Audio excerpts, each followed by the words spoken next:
Hi, sweeties. How are you doing? Welcome to Sim. Thank you so much for the support. Hope you all are doing great. So I came across these beautiful sisters.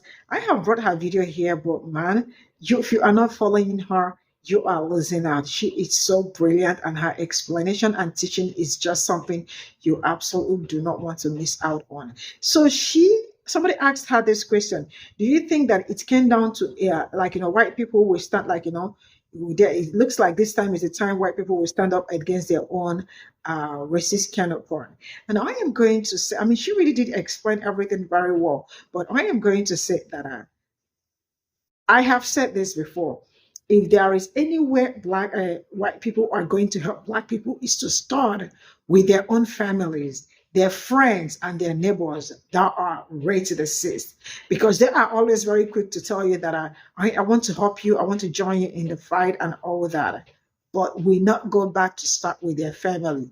And also, I remember bringing a video here about a woman who said that she is so eager to join black people in doing the job. And people, I was like, why are you not starting with your family? She said, I do not want to start with my family because my family are very racist. My friends are very racist. And also, I do not want them to know the page that I am using to do the fight because I don't want them to say it. Then some people will tell you that I am ready to work with you, but they are lying. They are not ready to work with you. That is just for formality's sake, because when you are ready to do the job, you have to start with the people around you. Let's get into this video. Okay, so let's see here. Malik Jacobs, you asked, do you think if it came down to it, more white people will stand up against their own racist counterparts? I think that, first of all, this is one of the first times that white people have literally had to kind of be on the front lines of change for minority people groups. And there is nuance to thinking like a part of a collective that is the minority. The first time that white people kind of woke up and began to speak out about racial injustice was Emmett Till, 1955. If you don't know that story, I encourage you to go to Google and Google it, but it's a well-known story. Essentially, a 14-year-old boy was found murdered in the river because he whistled at a white woman, right? Due to his mother opting to have an open casket and showing the damage that was done to her son, a lot of white people were able to see just how bad it was. Like, it's one thing for me to be able to say, that, oh, I was brutalized. It's another thing for me to show you the pictures of disfiguration of a child by a mob of grown men, right? So that sparked outrage, so much so that you had an Ivy League school, I do believe it was Princeton, who signed a petition and had a whole demonstration because of the outcome of that trial, which was essentially that everybody got off, okay? So now you fast forward it. You have George Floyd that happened, right? Now white people in a more modern sense have become exposed and aware to the travesty that happens and the injustice that happens to minority people groups, specifically in those two cases, to black people. But not only were they aware, they saw it. It was recorded. And so the difference when it comes down to being able to stand up against their own racist counterparts is that you have to be okay losing something. It's one thing for you to be able to say, hey, I speak out, that's that. It's another thing for you to actually be able to speak out and stand in the gap, knowing that you may lose something. And that's something that those that were a part of the bus boycotts, those that were part of the Freedom Riders, those that did the sit-ins at these cafes and at these restaurants during the civil rights movement, they were told up front, you're going to be brutalized. You may lose your life. You may be disfigured. So those that went to go and sit there knew that they were going to lose something. I don't know if a lot of white people are willing to pay the price for standing in the gap for another people group. The thing about black people specifically is that we don't think about what we're going to lose first. We don't think about the backlash first when it comes down to standing up for injustices. We don't think about how are we going to protect kind of our own. And it's because we're fighting for our own for the most part. And even when we're fighting for others, right? That's why when you see Black people that are standing up for somebody or speaking out for somebody, the first thing that crosses our mind is the fact that this is wrong. It's not, oh man, I'm going to get backlash for it. You see what I'm saying? And a great modern example of standing up for what's right and getting backlash is the CEO of Ben & Jerry's, right? So if I'm not mistaken, most recently, Ben & Jerry's CEO was let go because of the political stance that Ben & Jerry's was taking on social media. Are you willing to lose your job? Are you willing to be ostracized in your community? Are you willing to no longer be able to go to the country club? Are you willing to no longer be invited to those parties? Are you willing to no longer be welcome in those spaces? Are you willing to go into spaces where people are whispering about you because you're speaking bad about X, Y, and Z? You currently have an administration that is literally targeting people that are not in agreement and that are speaking out against this administration. They're targeting them legally. Are you willing to do that? Are you willing to be uncomfortable? That is the question. And that's a question that I cannot answer. Because on one end, even with a lot of the legal battles that the current president is going through and has been through when he was not president, there were a lot of judges that should have pulled the trigger and put him away. They did not. Right? There is no precedence for giving the type of leniency on sentencing after being convicted of 32 felonies. I have never seen it. Not, I'm going to hold off until after the election. That has never happened. And so that's a question that I'm not able to really answer because as a person of color, I stand up for justice immediately. And then whatever's lost is lost. But you have to understand that whatever is paid in the act of seeking justice for everyone yields return to everyone because it changes the outcome of how future instances could occur, how future interactions can go about. Like, it's worth the payment. And Black people everywhere can say that it's worth the payment. The payment that was paid during the civil rights movement has gotten us the rights that we have right now. But I'm not sure that white people would see it the same because Black people had to give up their families. We had to give up our homes. We had to give up our communities. And even sometimes we had to give up our life. So I don't know if they're willing to go that far if they know that standing up against their racist counterparts would lead to that outcome. I hope that makes sense. Okay, so I have to respond to this, right? Because it gets deep. So she says, this is why they want to ban critical race theory. Their grandchildren are questioning the reasons behind the hate, and they can justify it now. These phones and apps put heat under them. And they did. This is what you have to understand. The very first conversations that came up about TikTok being a bad application was because of what TikTokers did. Y'all don't remember what y'all did to Trump? I wasn't even on the app at the time. Y'all don't remember? Let me remind you. He was having a rally. TikTokers bought up all the tickets. He showed up to the rally and there was no one there. That began the fight for proximity.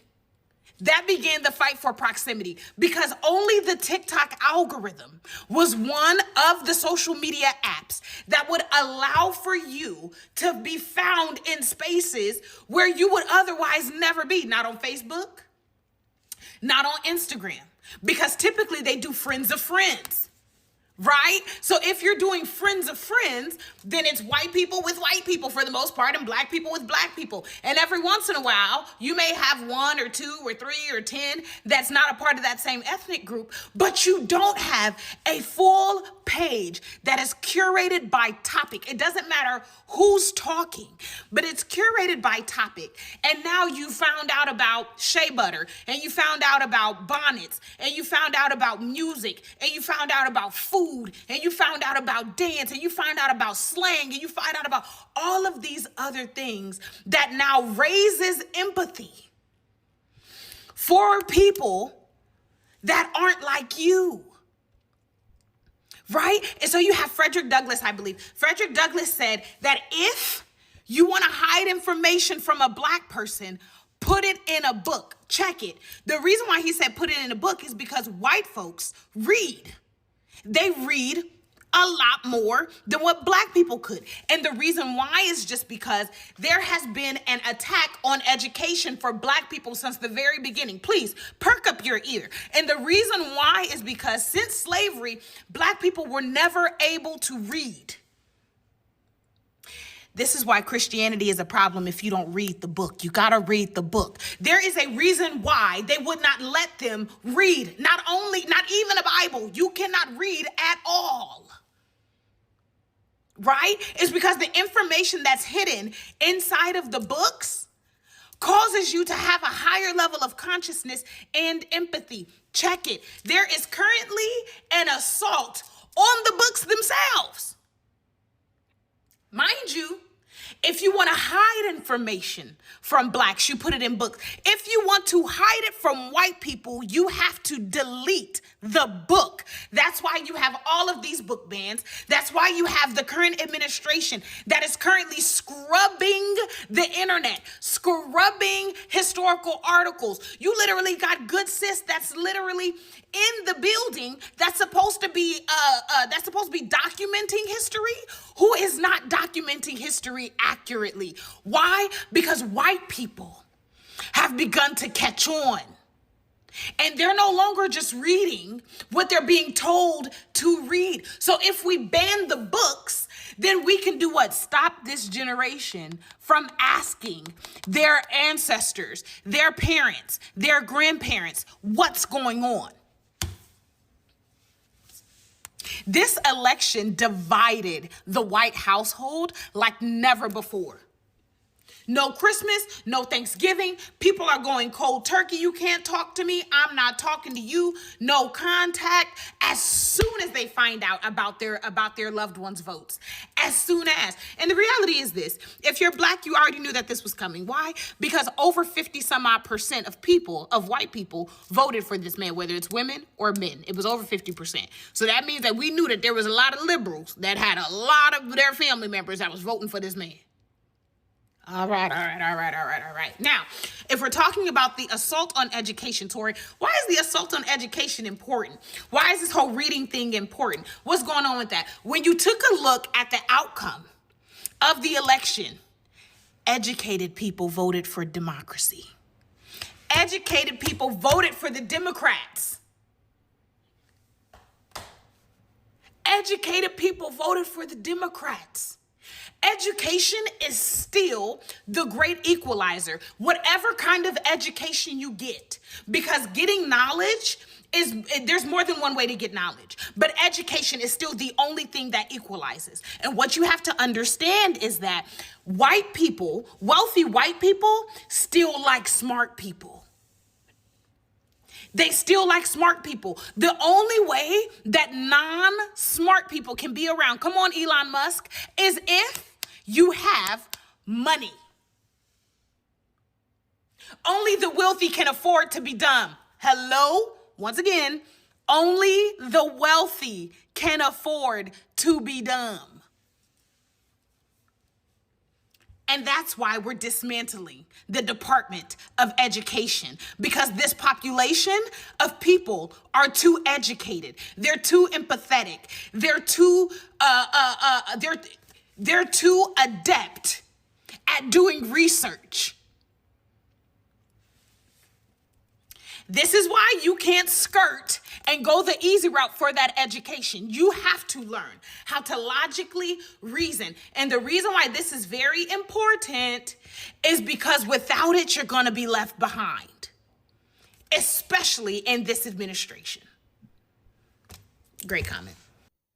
Tori, yes, yes. Yes, this literal whole Project 2025 movement, right?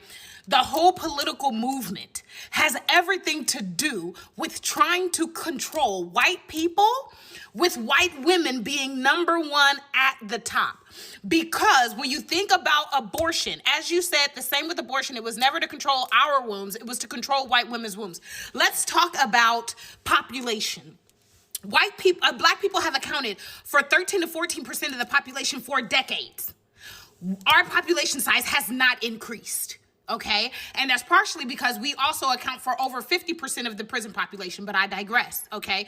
When we're talking about Roe v. Wade happening, that was pushed by white women, not by women of color, not by black women at all. When you take a look at the abortion statistics, the population of people that have the most abortions are white women. This should not be a surprise because they are also the majority. But what have we been seeing happening? We saw the Republicans that are now trying to fight against abortion in a totally different way. At first, they were trying to tell people that, oh, people are killing babies at advanced stages of pregnancy, right? Like, oh, it's been 24 weeks, 32 weeks, and they're still having abortions X, Y, and Z. But they have been leaving out the fact that they also count miscarriages as a part of abortions. Pretty soon, this narrative didn't have the same chilling effect with voters as it once used to. So then what do? We take it to the Supreme Court. The Supreme Court then says that abortion is a states' rights situation. We're no longer going to govern and monitor that. Immediately, a bunch of states end up banning abortions out of the blue, right? Already had the legislation written up. As soon as that ruling came out, those states immediately sent into effect the abortion bans. What did that end up doing? It had a chilling effect to the medical field. Okay, so now you have doctors that are grossly afraid to do anything that has to do with abortion care, right? Which also includes miscarriage care. So now you have women that are dying, you have women that are getting sick, you have all of these increased high-risk pregnancies and all this other thing, but medical people can't do anything about it because now they'll be sued. Now they'll lose their license, all this other stuff, right? Now on the flip side, they're also attacking white women legislatively because as soon as Trump ended up getting into office, all of a sudden, these red states started to put in these laws that will force everybody to have kids, no matter how they became pregnant, no matter their age. Specifically in Wisconsin, it was a really big deal. They were like, regardless of the fact, we want to make abortion illegal for anyone that ends up having an abortion. It does not matter if you have been if there was sexual misconduct. It doesn't matter if you've been raped. It doesn't matter if you are a child. Because that's how serious population control is for white nationalists. Why? Because as of 2016, the population for white people reached a point to where there was more white people dying than there were white people being born. And so now the white population is in a very rapid decline. In 2014, there were only 16 states where this was a fact. Now, well, in 2016, it became 26 states. How many more states have more white people dying than being born? It has always been about white people. The whole entire thing. This whole thing is their last hurrah to try to preserve the majority of the white race. Tori, listen. This is all I got from this video. Sincerely speaking, I was glued, listening to everything back to back. She is very beautiful. And I do not mean to this. She is too beautiful. Her skin is popping. The melanin is, the glow is glowing, all of it. Beauty and beauty with brains. Oh my goodness. So please, if you know her, tell her that I am a huge fan. So I remember bringing one of her videos here yesterday or 2 days ago, and I think there is something great about her, listening to her. And I decided to go back to check her out completely. And her page is just where you should be. It's just really a very great space for people that look like me. You absolutely will learn a whole lot. And you all can also see from the videos that I brought. Right. So now I am going to start by where she said, I mean, somebody asked her, do you think it came down to more people will stand up against their own racist counterparts? The truth is that I am not even seeing them standing up, right, for themselves, let alone the red racist counterpart. You all remember that I brought a video here, I think yesterday, about a man saying that how can I work with Black people? How do I help you? How I know I am sorry for all the things we have done to you people. Well, how do we make it right? What did I say? I said that it is not working with Black people that is the issue. The issue is going back to your own community to confront the things that is going on, or the things that are going on, going wrong in your community. That is the people. Because don't tell me in your family, probably your father is right to the cyst, your brother is right to the cyst, your mother is right to the cyst.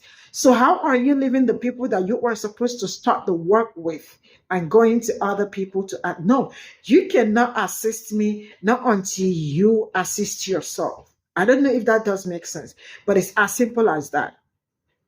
You cannot speak for me when you have not spoken to the people in your community that are causing the harm. I am not even seeing them being confrontational.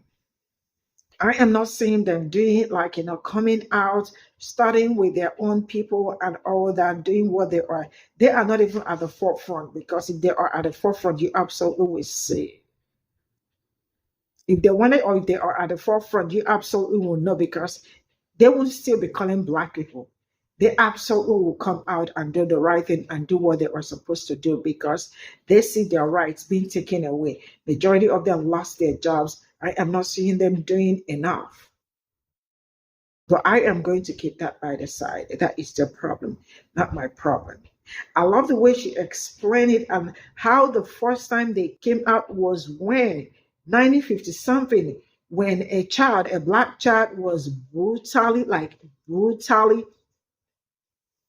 by bigger people.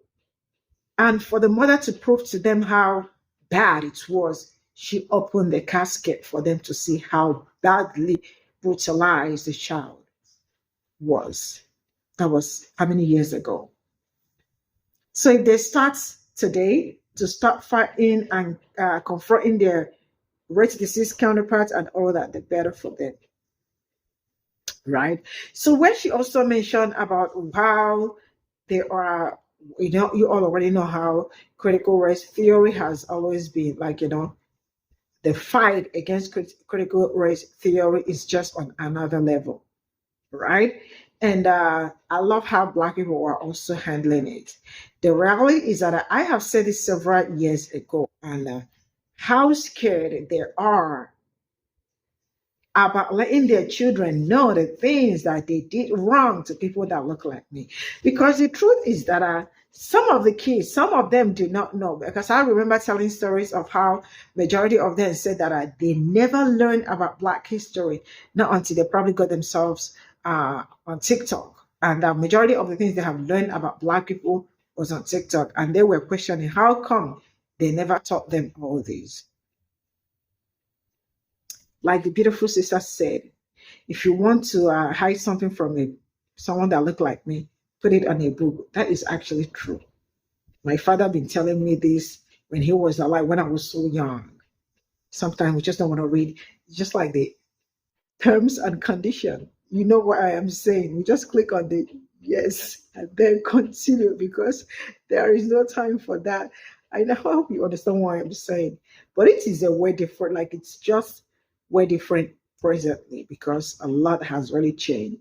And she also talked about how your ancestors, how they were stopped from reading because they do not want them to have the knowledge. That's why most times, if I talk about how they use Bible, see, Black history is just too numerous that when you start talking it is you just keep jumping from one distance just to tell you how bad they have experienced it. It is very rare to start on one distance without you must divert. That is to tell you how broad it is, right? So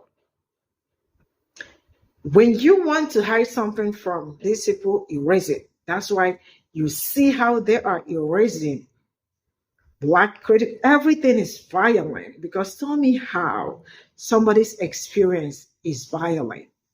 That was why Florida said, how did he say that? Florida is where woke goes broke, right? Man, it's really been a whole long time coming. Black people, you all are very strong, because I don't know how you all have been holding on for 400 years of these centuries of this going back and forth with these people. Like I said yesterday, I want to go back and forth with someone that look like me, that it's beautiful, but not with this. Yeah, you heard me right.